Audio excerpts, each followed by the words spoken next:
Karibu sana kwenye Kingamuzi, the number one show inayokupa yote yanayochemka na yanayovuma katika ulimwengu wa filamu za kibongo. Mimi ni Haji Mgogoro Mr. Taekwan na niko hapa kukusogezea undani wa taarifa na matukio kadhaa ya nyuma ya pazia. Kaa chonjo kwa sababu leo Kingamuzi inasema filamu itambaye. Tayari Kisimani Films wameachia dongo jipya lililosubiriwa kwa hamu kubwa na izungumzia tamthilia ya Upepo. Kazi hiyo ya moto inabeba kisa na hadithi ya kipekee kinachosukwa na ubunifu wa hisia kali zinazogusa maisha kila siku, ikichezwa kwenye mandhari tofauti kabisa na zile zilizozoeleka. Tamthilia ya Upepo inarushwa kupitia Maisha Magic Bongo, yani DSTV, kwa kila siku ya Jumamosi na Jumapili saa 2:30 usiku, huku ikivuma zaidi kutokana na weledi wa waigizaji wakubwa na wenye vipaji kama vile Steven Almas, Irene Uwoya, John Elisha, Modo Emmanuel, Elsa Darwish na wengine kibao wanaoleta uhondo na uhalisia wa hali ya juu kwenye skrini yako. Kazi hii mpya inaongozwa na director Majagi, jina linalozidi kung'ara kwenye anga la filamu za Bongo chini ya chapa ya Kisimani Films. Hakikisha unakuwa macho kufuatilia uelekeo wa Upepo. Kingamuzi inasema filamu itambaye.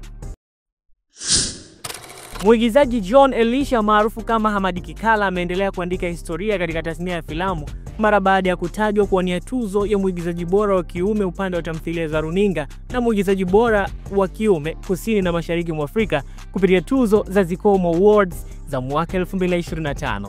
Ikumbukwe pia John bado anashikilia tuzo mbili kubwa ambazo ni mwigizaji bora wa kiume mwaka 2024 kupitia tuzo za ZIF pamoja na mwigizaji bora wa kiume kupitia tuzo za East African Youth Panel zilizofanyika Oktoba 20 mwaka huu. Nafasi hizo zimezidi kuthibitisha ubora na ukuaji wa John kama mmoja wa vijana wachache wanaopeperusha vyema bendera ya Tanzania kwenye ulimwengu wa filamu za Afrika Mashariki. Na kwa sasa anaendelea kung'ara katika tamthilia pendwa Kombolela na ingizo jipya la tamthilia ya Upepo, akionyesha uwezo wa hali ya juu katika uigizaji. Shout out kwa John Elisha, kijana anayezidi kuiva na kuthibitisha kuwa Bongo Movies bado yana damu changa zenye ndoto kubwa. Mwigizaji anayetikisa kwa sasa kupitia tamthilia pendwa ya Noma, Angel Mazanda, ameendelea kuvuna matunda ya juhudi zake baada ya kutajwa kuwania tuzo mbili kubwa ambazo ni mwigizaji bora wa kike tamthilia za televisheni na mwigizaji bora wa kike kusini na mashariki mwa Afrika kupitia tuzo za Zikomo zinazotarajiwa kufanyika mwezi Disemba mwaka huu. Angel Mazanda, anayefahamika pia kama Lolita au Angelica, aliibuka kidedea na kushinda tuzo ya mwigizaji bora wa kike mwaka 2025 kupitia African Youth Panel Awards, huku bado akishikilia tuzo ya mwigizaji bora wa kike aliyopata kupitia tuzo za Tafa kutokana na uhusika wake ulioacha gumzo kwenye tamthilia ya Lolita.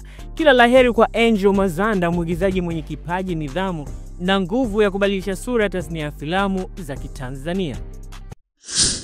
Mwongozaji mahiri DR director Machupa anayetikisa kupitia tamthilia pendwa ya Kombolela ametajwa kuwania tuzo ya mwongozaji bora Afrika Mashariki kupitia tuzo za Zikomo zinazotarajiwa kufanyika Dar es Salaam mwezi wa Disemba. Machupa, ambaye amekuwa chachu ya ubunifu na ubora katika tasnia ya filamu na tamthilia za Tanzania, ameendelea kuthibitisha kuwa mafanikio yake si bahati bali matokeo ya kazi, nidhamu na ubunifu wa hali ya juu. Kupitia uongozi wake katika tamthilia ya Kombolela, Machupa ameibua vipaji vipya na kuonyesha ubunifu unaoleta sura mpya kwenye filamu za Bongo. Kila laheri kwa DR director Machupa kwenye kinyang'anyiro hiki kikubwa na cha heshima barani Afrika. Kazi njema daima hujipambanua. Na hayo ndio ambayo nimekuandalia kwenye safari yetu ya Kingamuzi, the number one show inayokusogezea kila dondoo na kila story na kila moto unaowaka kwenye ulimwengu wa filamu za kibongo. Tumecheki tuzo, mastaa na matukio machache ya nyuma ya pazia, lakini kumbuka, filamu ni maisha na maisha ni hadithi zinazoendelea kuandikwa. Mimi ni Haji Mgogoro Mr. Taekwan, asante kwa kuwa nami. Tukutane wakati mwingine.